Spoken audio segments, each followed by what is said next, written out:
I dropped off birthday cupcakes at 3 p.m. 15 cars jammed the driveway, yet the house sat eerily silent. No laughter, no music, nothing. A woman answered my knock by barely cracking the door. "You are early," she whispered, eyes darting behind her.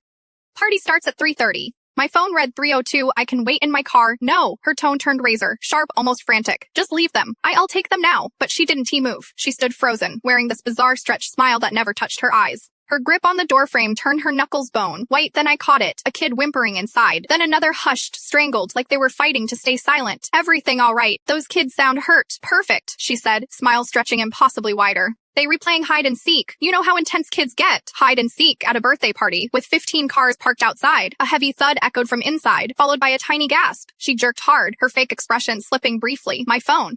Buzzing. 1 second. I retreated, pretending to take a call. My pulse hammered. Something felt deeply off. While faking conversation, I slipped around to the house side. Acting casual through the kitchen window, I spotted them. 15 kids sitting rigid on the living room floor, completely motionless, arms pinned to their sides, eyes huge with fear. And 3 unfamiliar men looming over them in a half circle, phones raised, capturing every angle. My hands trembled, dialing 911. Something seriously wrong at this Maple Street address. Kids inside, maybe 15, strange men recording them. They looked terrified. The operator kept me talking, gathering information. 7 minutes dragged like forever. When 3 squad cars arrived, the instant officers reached the front door. Everything erupted. The men inside sprinted for the back exit. The woman shrieked at me from the porch. "You moron! You complete moron! Do you realize what you've destroyed?" Police nabbed all 3 men vaulting the back fence. As they got cuffed and patted down, one officer approached me. "What tipped you off?" The kids were too still, way too still for any birthday party, and those men were recording them while they looked absolutely petrified. Turns out I was partially right and partially mistaken. The officer revealed it was technically a legal operation, some company charging wealthy parents $4,000 per child to orchestrate fake kidnapping scenarios, supposedly teaches them survival tactics, he said, shaking his head. The men were contracted actors.